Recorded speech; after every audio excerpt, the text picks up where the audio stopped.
महाराष्ट्र नवनिर्माण सेनेचे अध्यक्ष राज ठाकरे, राष्ट्रवादी काँग्रेसचे नेते आणि आमचे मित्र जयंतराव, व्यासपीठावरील सर्व जे उद्या मुंबईचं रक्षण करणार आहेत ते भावी नगरसेवक आणि तिन्ही पक्षाचे मान्यवर नेते आणि जमलेल्या माझ्या तमाम हिंदू बांधवांनो, भगिनींनो आणि मातांनो,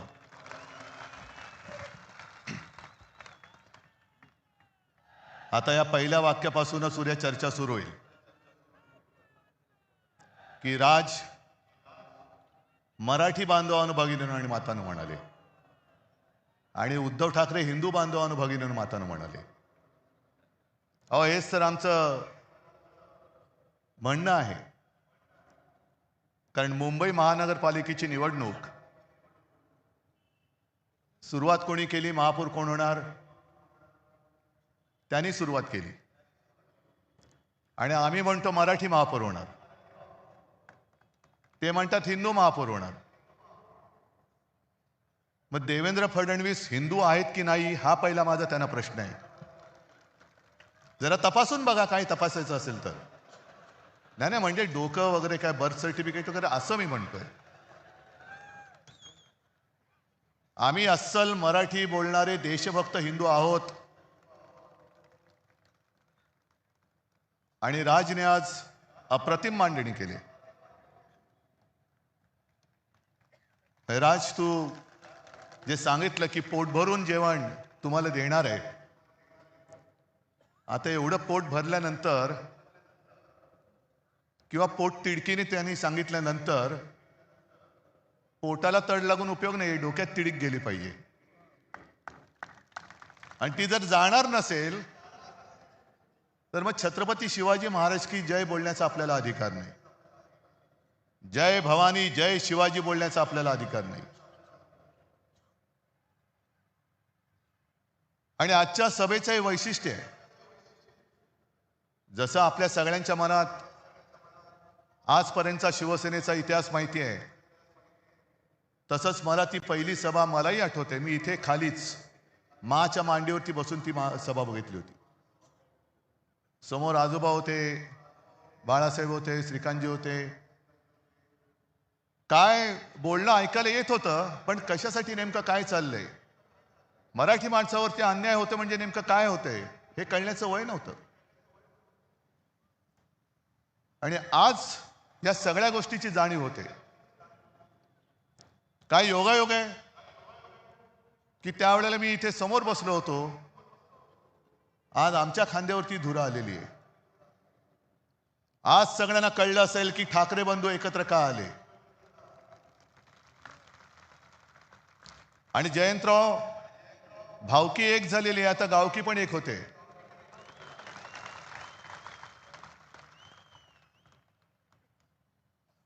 अनेक जण आतापर्यंत प्रश्न विचारत होते की ठाकरेंच्या अस्तित्वाची लढाई आहे का. अरे, ठाकरेंचं अस्तित्व ठरवणार अजून जन्माला नाही आलं. हे बघा समोर बसले, ते खरं ठाकरेंचं अस्तित्व आहे.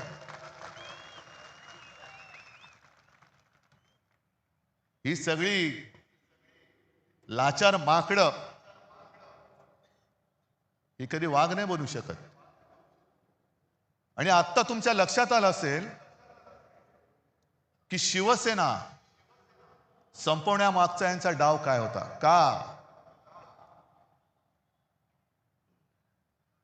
संयुक्त महाराष्ट्राच्या लढ्याच्या वेळेला आचार्य आत्रे होते, एस एम जोशी होते, डांगे होते आणि पहिले जे 5 जण सगळ्यात पुढे होते त्याच्यात आमच्या दोघांचे आजोबा प्रबोधनकार केशव सीताराम ठाकरे होते. ही आमची घराणेशाही म्हणा किंवा घराण्याची परंपरा म्हणा. आणि हे रक्तामध्ये असावं लागतं. मराठीचं प्रेम, मातृभाषेचं प्रेम हे रक्तामध्ये असावं लागतं. आणि आमच्या डोळ्यात देखत जर आमच्याच घराचे, राज्याचे, भाषेचे लचके तोडले जाताना आम्ही प्रबोधनकारांची नातवंड, बाळासाहेबांचा मुलगा, श्रीकांतजींचा मुलगा, हे काय शेपट्या घालून घरी बसू असं या भाजपवाल्यानं वाटलं. आज जे काय राजने मांडलेलं आहे हेच तर आम्ही सांगतोय. आणि आमच्या दोघांचे शेवटी अनुभव हा सगळ्यात मोठा गुरु असतो. साहजिकच आहे मराठीसाठी एकत्र आलोत आणि राज जे बोलत तेच सांगतोय. आमच्यामध्ये तसे वाद नव्हते, पण ते वाद आम्ही आज गाडून टाकलेले आहेत आणि मराठी माणसासाठी, हिंदूंसाठी आणि महाराष्ट्रासाठी एक ताकद म्हणून उभे राहिलेलो आहोत. निवडणूक महापालिकेची, पण भाजप काय प्रचार करते? दर निवडणूक आल्यानंतर यांचा पूर्वी एक विकृत डान्स होता, त्याला रोंबा सोंबा म्हणायचे. अश्लील सगळ्या चाळी सुरू व्हायचे आणि मग त्याला लोकांनीच हडथूड केलं होती, तो बंद झालं. तशी प्रत्येक निवडणूक आल्यानंतर हे भाजपडे रोंबा सोंबा खेळायला लागतात. हिंदू मुस्लिम, मराठी अमराठी, महापौर कोण होणार. मला वाटतं आदित्यने सगळी केलेली कामं तुम्हाला सांगितलेली आहेत. आणि देवेंद्र फडणवीसांनी जे एक आव्हान दिलं की उद्धव ठाकरेंचं एक तरी भाषण असं दाखवा की जे विकासावरती बोललेत, मी 1000 रुपये देतो. नको, चोराचा पैसा मला नको, चोरलेला पैसा नको.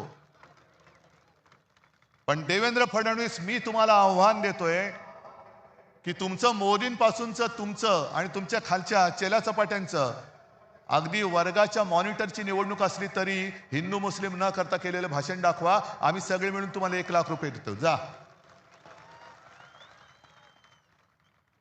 हे भांडवत ठेवायचं नुसतं. त्या संयुक्त महाराष्ट्राच्या लढ्यामध्ये अनेक जणांना तो लढा कसा झाला, कोणी केला माहिती पण नाहीये. आपण 2010 साली इथे पाठी संयुक्त महाराष्ट्राच्या लढ्याचे एक दालन केले. जाऊन मुद्दामून बघा काय अवस्था यांच्या कारभारात त्याची झालेली आहे. मी अभिमानाने सांगेन की ते दालन आपण उभं करू शकलो याचं कारण मुंबई महानगरपालिका आपल्याकडे होती. पण तेव्हा सगळे मोठे नेते होते, जनसंघ त्याच्यामध्ये कुठेही नव्हता. मुळामध्ये लढणारे नाहीच. हे घरं पेटून पोळ्या भाजवणार आहेत, आगी लावायच्या, आपलीच माणसं आपल्यावरती सोडायची. रक्तपात झालं तर आपल्यामध्ये होईल, पण ते तिकडे पोळ्या भाजणार. जनसंघ कुठेही नव्हता. पण जनसंघ केव्हा घुसला मध्ये? संयुक्त महाराष्ट्र समिती जी माझ्या आजोबाने आणि सगळ्यांनी मिळून स्थापन केली होती. सगळे पक्ष हे एकत्र आले. मुंबई महाराष्ट्राला मिळालीच पाहिजे. त्याही वेळेला गुजरातचा डोळा हा मुंबईवरती होताच. द्विभाषिक राज्य होतं. आणि तुम्ही हिंदू हिंदू जे म्हणता ना, त्यावेळेला मोरारजी देसाई नावाचा नरराक्षस जो गुजरातमध्ये जन्माला होता, तोच नरराक्षस मुख्यमंत्री होता. आणि त्यांनी दिसताच क्षणी गोळ्या घाला. गोळ्या ही माणसं मारण्यासाठी दिलेली आहेत, त्याचा योग्य वापर करा हे आदेश देणारा मोरारजी देसाई हा हिंदूच होता. मरणारी मराठी माणसं होती. पण एक गोष्ट तुम्हाला मुद्दामून सांगतो की जनसंघ त्याच्यामध्ये कुठेही, म्हणजे गोळीला तुम्ही, पोळीला आम्ही. पण त्या सगळ्या लढ्यामध्ये अण्णाभाऊ साठे होते. तसाच एक शाहीर अमर शेख हा महाराष्ट्रप्रेमी मुसलमान सुद्धा होता. आणि तो ठणकावून सांगायचा, जागा मराठा आम जमाना बदलेगा. आणि त्यांचं पुढचं वाक्य जे आहे, 2 कौडी के मोल मराठा बिकने को तैयार नहीं. तो शिल्लक राहिलाय का आज मराठी माणूस? 2 कौडी के मोल मराठा बिकने को तैयार नहीं, हे छाती ठोकपणे दिल्लीश्वरांना ठणकावून सांगणारा अमर शेख. अहो मेवा भाऊ, तुम्ही आम्हाला काय शिकवताय? हे सगळं अदानीकरण चाललेलं आहे. आमची मुंबादेवीच्या नावावरून तिचं नाव आम्ही मुंबई ठेवलं. मला आता भीती वाटते. म्हणजे भीती तर वाटत नाही, कारण तुम्ही एवढे म्हटल्यानंतर त्यांना भीती वाटली पाहिजे की मुंबईचं परत बॉम्बे करण्याचा त्यांच्या मनामध्ये डाव आहे का? आणि तो अण्णामलाई आला, त्याला मला खास धन्यवाद द्यायचे. का धन्यवाद? कारण तो नकळत बोलून गेला. भाजपच्या मनातलं जे काळं आहे तो ते बोलून गेलेला आहे. असंच ज्या वेळेला लोकसभेच्या सुमारास त्यांनी जो नारा दिला होता, अब की बार 400 पार, मी म्हटलं होतं अब की बार तडीपार. आणि त्यांच्याच खासदारांनी बिंग फोडलं होतं की 400 पार का? कारण आम्हाला संविधान बदलायचंय. संविधान का बदलायचंय?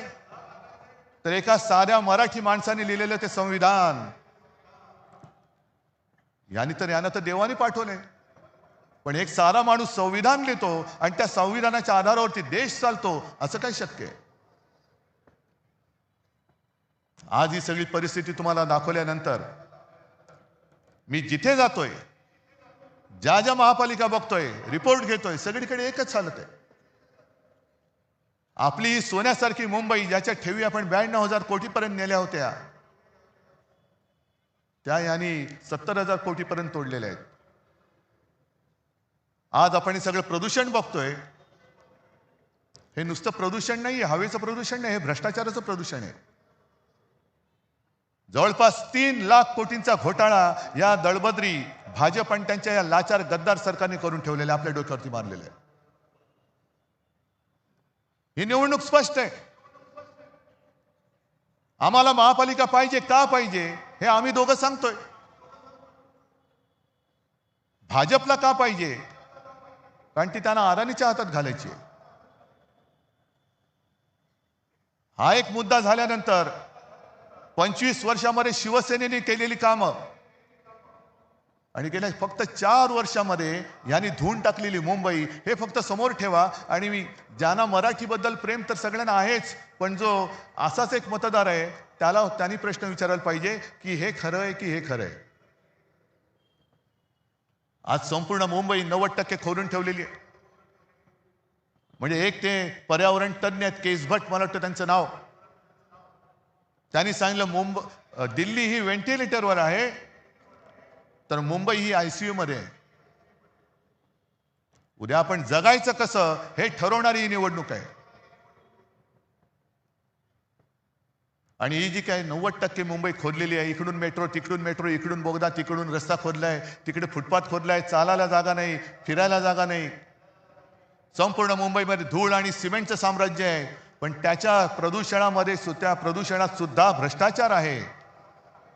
कारण या सर्व कामांसाठी जे सिमेंट वापरलं जातंय त्यातलं 50 ते 60% सिमेंट हे अदानीच्या कंपनीकडनं खरेदी केलं जातंय. तुम्ही बसा मांडत, हिंदू मुस्लिम महापौर कोण होणार, हा होणार का तो होणार, तो होणार का हा होणार. मराठी माणसाने केवळ घाम गाळून ही मुंबई नाही मिळवली, तर रक्त सांडून मिळवलेली मुंबई.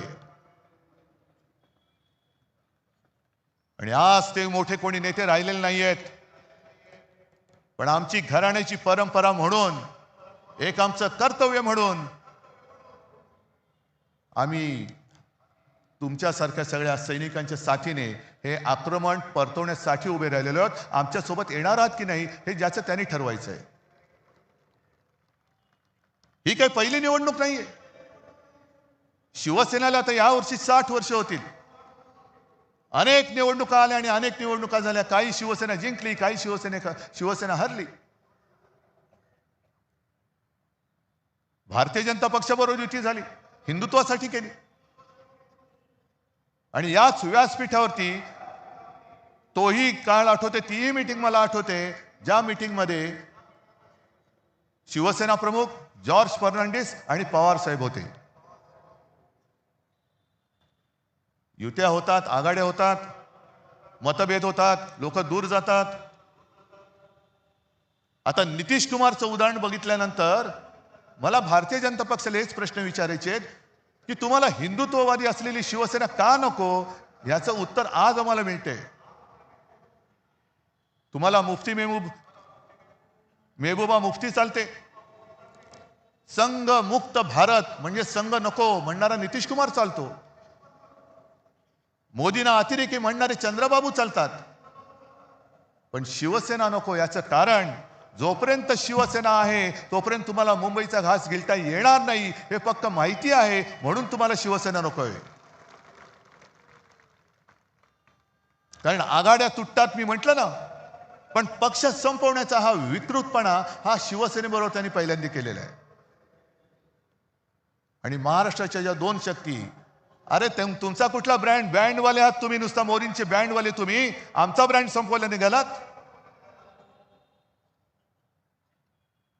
आज ठाकरे तर आम्ही आहोत, एकच आहोत, पण पवार साहेब सुद्धा आमच्या सोबत आहेत. ज्या पवार साहेबांनी देशामध्ये सुद्धा एक मोठं काम केलेलं आहे, म्हणून ही दोन नावं पुसून टाकायची. हे एकदा संपले का मराठी माणूस उभाच राहू शकत नाही. पण त्यांना अजून कळलेलं नाहीये, मराठी माणूस सहनशील आहे, दयावान आहे. पण कोण जर का अंगावर आला तर शिवसेना प्रमुखांची शिकवण आम्हाला आहे, एक तर कोणावरती वार करू नका, पण जर अंगावर कोण हात उगारला तर तो हात जागेवर ठेवू नका. आम्ही कोणाला घाबरवण्यासाठी युती केलेली नाहीये, आम्ही कोणाचं काही हिसकावून घेण्यासाठी युती केलेली नाहीये. पण आमच्याच घरामध्ये येऊन जे दादागिरी करतायत त्यांच्या विरुद्ध आम्ही आवाज नाही उठवायचा तर काय लेंड्या टाकायच्या? आणि मला एक मराठी माणूस असा दाखवा की जो परराज्यात जाऊन ह्यांचे जे पोपटलाल आहेत त्यांच्यासारखा दादागिरी करतोय. एक माणूस दाखवा, उभा चिरून टाकतील त्याला. पण मराठी माणसाला जो एक काही दुईचा शाप आहे हे शिवतीर्थ आहे. आज आपण शपथ घेतली पाहिजे की त्या दुईच्या शापाला सुद्धा आपण कायमचं गाडून टाकू. शिवरायाच्या साक्षीने शपथ घेतली पाहिजे. नाहीतर औरंगजेबाचं ते वाक्य शिवसेना प्रमुखांनी सांगितलेलं ना की या पहाडी मुलखात पराक्रम मुळामध्ये शिकवावंच लागत नाही. हे मराठे या पहाडी मुलखात तमाम दुनियेला भारी आहेत, यांना पराक्रम शिकवावं लागत नाही. पण दुहीचं बीज इकडे खडकावर जरी भिरकावलं तरी एवढं रुजतं फोफावतं की पाहता पाहता तमाम दौलत तबाह करून टाकतं. हा दुहीचा शाप गाडून टाकायचा आहे. आणि भारतीय जनता पक्ष, मला कालच्या मुलाखतीत प्रश्न विचारला, तुम्ही वडिलांकडनं काय शिकलात? म्हटलं मी वडिलांकडनं त्याने जे त्यांच्या वडिलांनी शिकवलेलं तेच मी शिकलोय. म्हणजे काय? म्हटलं ढोंगावरती लाथ मार. मी ढोंगावरती लाथ मारतोय, भाजपच्या ढोंगावरती लाथ मारतोय. शब्द नीट ऐका, ढोंगावरती. कारण भाजपचं हे ढोंग आहे, भाजपचं हिंदुत्व हे ढोंग आहे, भाजपचं देशप्रेम हे ढोंग आहे. त्या काश्मीरमध्ये पहलगाममध्ये हल्ला झाल्यानंतर अनेक माता भगिनींचा सिंदूर पुसला गेला, त्या सिंदूरची यात्रा. बरं हल्ला कोणी केला? पाकिस्तान. मग ऑपरेशन सिंदूर. आणि थोडे दिवस गेल्यानंतर जो पाकिस्तान आपल्या देशामध्ये अतिरेकी घुसवतोय त्या पाकिस्तान बरोबर निर्लज्जपणे क्रिकेट खेळायला या शहांचे चिरंजीव पुढे. हे यांचं देशप्रेम. राज तू जे सांगितलं अकोटमध्ये MIM बरोबर युती, अंबरनाथमध्ये, म्हणजे तिकडे तर कमाल झाली. उद्धव ठाकरेंनी जर काँग्रेस बरोबर आघाडी केली तर उद्धव ठाकरेंनी हिंदुत्व सोडलं. मग देवेंद्र फडणवीस अंबरनाथमध्ये तुमचं काय असं होतं की जे तुम्ही सोडू शकलात? काय सोडलं तुम्ही?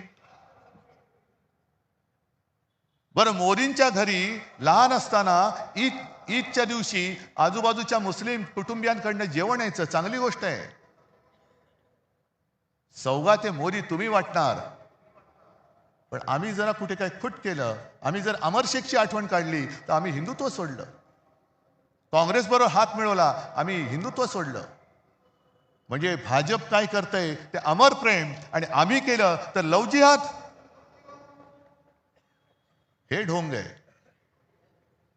आणि काल मी संभाजीनगरला गेलो होतो. मला हिंदू मुस्लिम किंवा या जातीपातीच्या राजकारणात ही निवडणूक न्यायची नाहीये. माझं आज सुद्धा देवेंद्र फडणवीसांना दुसरं एक आव्हान आहे की तुम्ही आज माझ्या व्यासपीठावरती या, आपण दोघं मिळून, माझी पण गरज नाही पाहिजे आदित्यला सांगतो, मुद्द्याचं बोला.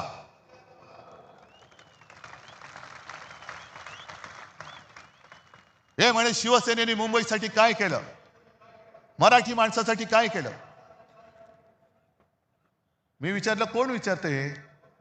नाही, हे सगळे मिंदे फिंदे एसनशी गट बिसनशी गट जे आहेत ना ते. म्हटलं या लोकांना महापालिका दाखवली ती शिवसेनेने दाखवलेली आहे. विधानसभेमध्ये पोचले, मंत्री झाले, या गद्दाराला मंत्री करण्याचं पाप हे मी केलं. हे अभिमानाने नाही, शर्मेने सांगावं लागते मला. पण जर का शिवसेना नसती तर ही विचारणारी माणसं आहेत, ही सगळी गद्दार, ही तर काय खान नाही येत नाही, मराठीच आहेत ना. कोणत्या तोंडाने तुम्ही आमच्या अंगावरती येत आहे? शिवसेनेने मुंबईसाठी काय केलं ही पुस्तिका घेऊनच आलेलो आहे आम्ही. शिवसेनेने मुंबईसाठी काय केलं, पुस्तिका छोटी आहे पण कामं मोठी आहेत. ही प्रत्येकाकडे वाटलेली आहेत, प्रत्येकाकडे वाटले. अगदी शाळा जाऊन बघा, अभिमान वाटेल. महापालिकेच्या शाळा, मुंबई महापालिकेच्या शाळा कशा आहेत ते बघा. पाणी पुरवठा बघा कसा होतोय. अजून आपण 24 तास देऊ शकत नाही आहोत, पण त्याच्यात पाणी पुरवठ्यात वाढ तर नक्की करतोय. आरोग्य सेवा आहे. काल संभाजीनगरची मी तुम्हाला आठवण सांगत होतो. मला आश्चर्य वाटलं लोक तिकडे सहन कशी करतात. कारण वर्षाच्या 365 दिवसापैकी फक्त 44 दिवस संभाजीनगर शहरामध्ये पाणी येतं. बरं, संभाजीनगरचं नामांतर मी केलं, जयंतराव साक्षी आहेत त्याला. जो शिवसेना प्रमुखांचा एक आदेश होता, औरंगाबाद नाही छत्रपती संभाजीनगर झालं पाहिजे, तो आम्ही करून दाखवलेला आहे. पण नाव संभाजी महाराजांचं दिल्यानंतर त्याच्यामध्ये सुविधा कोण देत आहे? 4 वर्ष तुमच्याकडे सत्ता आहे. डबल इंजिन, ट्रिपल इंजिन, जेवढी इंजिन, आता मनसेचं इंजिन आमच्याकडेच आहे. तुमची इंजिन नुसती पोकळ वाफा सोडतायत. बरं, त्याच्यामध्ये सुद्धा एक गंमत मी बघितली. निवडणूक महापालिकेची आणि अजित पवारांचा फोटो आहे, नशामुक्त संभाजीनगर करू. म्हटलं पहिली तुमची सत्तेची नशा उतरवा. आणि साताऱ्यामध्ये ड्रग्सच्या फॅक्टरीवरती ज्याच्या धाड पडली त्याचं जे काय खरं खोटं आहे आमच्या सुषमाताईंनी बाहेर काढलेलं, त्याची चौकशी लावा ना. त्याची नाही लावणार, नको त्या गोष्टींमध्ये चौकशा करणार. आज तुम्हाला सांगतो, भाजपच्या एका वर्षात भाजपला एका वर्षामध्ये साधारणतः 3100 कोटी रुपये निधी मिळाला. 3100 कोटी. तुम्ही म्हणाल तुम्हाला काय याचं पडले सांगतो ना. आज राज्य सरकार त्यांचं आहे, केंद्र सरकार त्यांचं आहे. पण मुंबई महापालिकेला विविध करांच्या माध्यमातून जवळपास 10,900 कोटी. 10,900 कोटी म्हणजे किती झाले? 11,000 कोटींची थकबाकी येणं बाकी आहे. यांच्या तिजोऱ्या भरतायत, माझ्या मुंबईची लुटतायत. तिकडे गणेश नाईक बॉम्ब मारतायत, नवी मुंबईची तिजोरी खाली झाली. आणि म्हणून तुम्ही मुद्द्याचं बोला. आज आम्ही जे सांगतोय की आम्ही एवढ्या मुलांना मोफत शिक्षण देतोय, 8 भाषांमध्ये विविध शाळांमधून शिक्षण देतोय, आधुनिक तंत्रज्ञानाने मुलांना शिकवतोय. या ना, समोर या. आणि एक शहर तुमच्या राज्यातलं असं दाखवा की भाजप शासित शहर आहे ते मुंबईच्या बरोबरीने येऊ शकेल. दाखवून द्या, मी काही हरायला तयार आहे. पण मुद्दे सोडून बोलायचं, आपल्याला भांडवट ठेवायचं आणि अदानीच्या थैल्या भरायच्या. तुषार आपटेचा उल्लेख जो राज तू केला, अक्षय शिंदे मारला, तुम्हाला माहिती आहे ना, एन्काउंटर केला. आणि मी याच व्यासपीठावरून बोललो होतो की शिंदेना गोळ्या घालायलाच पाहिजे होत्या. ह्या संदर्भ माझा काही जणांनी वेगळ्या अर्थाने घेतला. माझं म्हणणं एवढंच होतं की गुन्हेगाराला सजा झालीच पाहिजे. पण ज्या पद्धतीने अक्षय शिंदेचा एन्काउंटर झाला हा संशयास्पद आता तुम्हाला वाटतं की नाही वाटत? कारण जर का अक्षय शिंदे जिवंत असता आणि त्यांनी कदाचित या सहआरोपी असलेल्या तुषार आपटेबद्दल माहिती दिली असती तर कोण फासावर गेला असता? पण हे पुरावे मारून टाकायचे. आणि तुषार आपटेनी तिथे बदलापूरमध्ये पक्षाचं काम चांगलं केलं म्हणून या विकृताला त्यांनी स्वीकृत नगरसेवक केला. ही सगळी बजबजपुरी झालेली आहे. आम्हाला तो भाजप एक काही काळ थोडासा आपला वाटत होता जो राष्ट्र प्रथम म्हणत होता. आता ज्या पद्धतीने सगळे गुंड पुंड त्यांच्यामध्ये जात आहेत.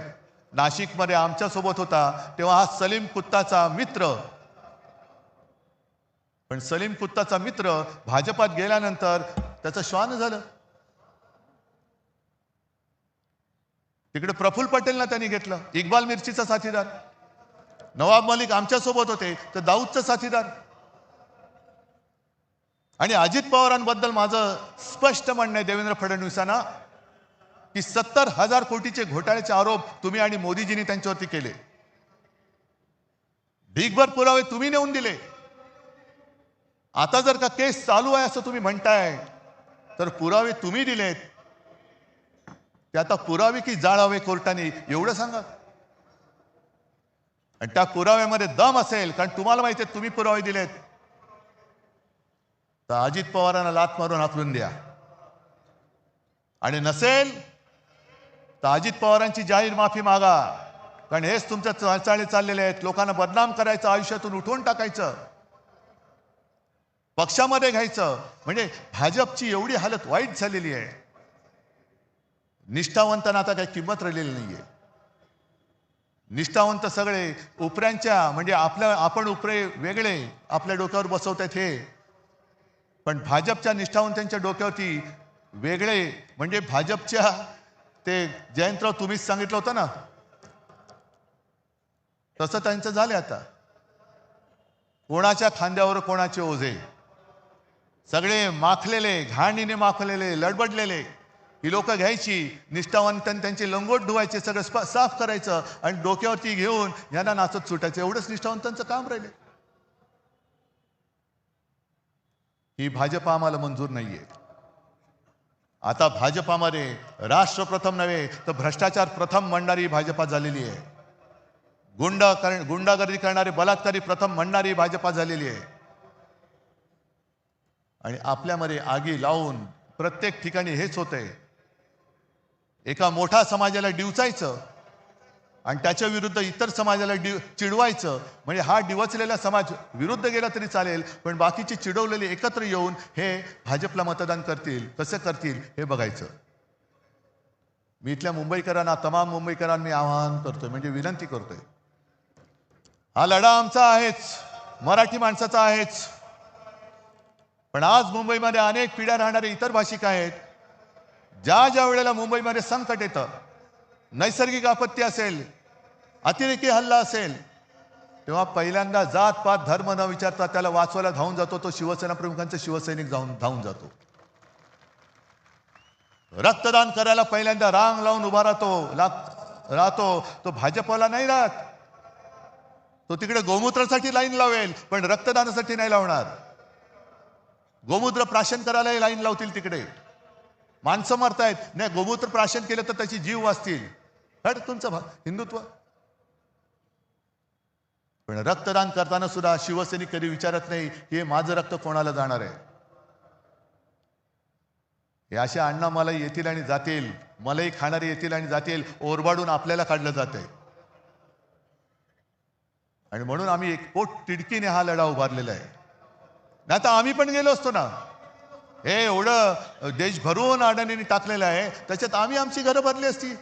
काय फरक पडतोय?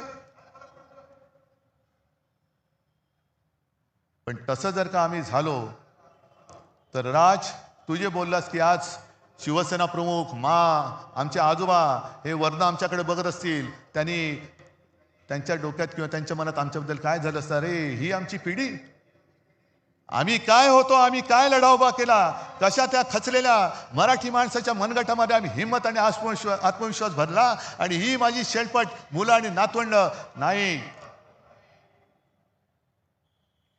कारण त्यांनी जे आणखीन सांगितले की जगायचं कसं, एकच दिवस जगा पण तो वाघाचा जगा, 100 दिवस शेळीच्या जगण्याला काही अर्थ नसतो. जगायचं असेल तर वाघ म्हणून जगा आणि शेळी म्हणून जगायचं असेल तर भाजपात जा. जे गेलेत गद्दार त्यांना जाऊ दे. असे अनेक जण आले आणि गेले. जसा अस्वलाच्या अंगावरचा एक केस उपटला तरी काय फरक पडत नाहीये, केस येतच असतात.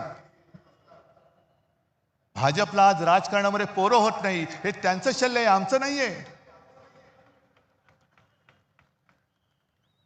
म्हणून मोहन भागवत सांगतायत की अपत्य वाढवा, अपत्य वाढवा, अपत्य वाढवा. अरे होत नाहीत, आम्ही काय करू शकतो? आम्हाला होत आहेत, तुम्हाला होत नाही. कारण मुळामध्ये जे बीज लागतं विचारांचं, ते विचारांचं बीजच भाजपमध्ये नाहीये. नेमका भाजप कशासाठी स्थापन केला गेला हेच त्यांना माहिती नाहीये. नक्की उठायचं कधी आणि बसायचं कधी हेच भाजपला माहित नाहीये. पक्ष जगणार कसा? ही आलेली सूज आहे, हा सत्तेचा माज आहे. आणि हा माज निदान एक लक्षात घ्या, इतिहास वगैरे जो काय कोण बघत असेल, काय बघत असेल मला कल्पना नाही. पण खंडोजी खोपडेचं नाव घेतल्यानंतर आपण काय बोलतो? सूर्याजी पिसाळचं नाव घेतल्यावरती काय बोलतो? आणि तानाजी मालुसरे, बाजी घोरपडे यांचं नाव घेतल्यावरती काय बोलतो? मग 400 वर्ष होऊन सुद्धा त्यांच्या कपाळावरचा जर गद्दारीचा डाग पुसला जात नसेल तर यांच्या कपाळावरचा डाग पुसायला किती पिढ्या जावे लागतील? आणि मग तुम्ही ठरवायचे, आम्ही तर ठरवलंय. छत्रपती शिवाजी महाराज होता येणं तर शक्यच नाही, त्यांचा मावळाही होता येणं शक्य नाही. पण त्यांनी जे त्यावेळेला केलं, असं काय नेमकं होतं की हे त्यावेळेला त्या मोगलांना टक्कर देणारं तेज या महाराष्ट्रामध्ये जन्माला आलं? आणि त्याच मातीमध्ये आपण जन्मलेलो आहोत आणि तोच लढा, त्याच आक्रमणाविरुद्ध आज आपल्या हातामध्ये हे शस्त्र हे आलेलं आहे. जगायचं कसं हे आपण ठरवायचं. इतिहासामध्ये नोंद आपली कशी झाली पाहिजे हे आपण ठरवायचं. आणि मला खात्री आहे की जे विचार आम्ही तुमच्या समोर मांडतो हे विचार नाही, हे सत्य आहे. आणि सत्य नाकारून जर का आज देखील कोणी पुन्हा भाजपच्या नादी लागणार असेल तर केवळ आपलंच नाही तर ते त्यांच्या पण मुलाबाळांचं आयुष्य धोक्यात घालतायत. आणि म्हणून एकच हात जोडून विनंती आहे, मी हात इतर कोणासमोर जोडत नाही, पण हे जे काय सैन्य आहे, हातामध्ये भगवा घेतलेलं सैन्य आहे, त्यांच्यासमोर मी हात जोडतोय. आणि ते हात एवढ्यासाठी जोडतोय की आता वेळ आलेली आहे, हाताची घडी सोडा आणि हातामध्ये मशाल घ्या, इंजिन सोबत आहे आणि विजयाची तुतारी फुंका. आणि हे फक्त छत्रपतींचा महाराष्ट्र करू शकतो. जो सेनापती बापटांनी सांगितलं होतं ना, महाराष्ट्र मेला तरी राष्ट्र मेले. महाराष्ट्र मरू शकत नाही, महाराष्ट्र कोणी मारू शकत नाही. आणि जो राष्ट्राला मारायला येईल त्याला मारल्याशिवाय महाराष्ट्र राहत नाही, हे दाखवण्याची वेळ आलेली आहे. आणि तेवढ्याच करता ही जी काही एकजूट केलेली आहे ही त्याच्यासाठी केलेली आहे, ही गंमत म्हणून केलेली एकजूट नाहीये. आपण शपथ घेतली पाहिजे. रक्त सांडून मिळवून दिलेली मुंबई आपल्याला आहे, मराठी माणसाने रक्त सांडून मिळवून दिलेली मुंबई आहे. आम्ही ही मुंबई तुटू देणार नाही, लुटू देणार नाही आणि झुकू देणार नाही. ही शपथ घेऊन आम्ही उद्याच्या युद्धाला सामोरं जात आहोत. सगळ्यांना शुभेच्छा देतो. जय हिंद, जय महाराष्ट्र.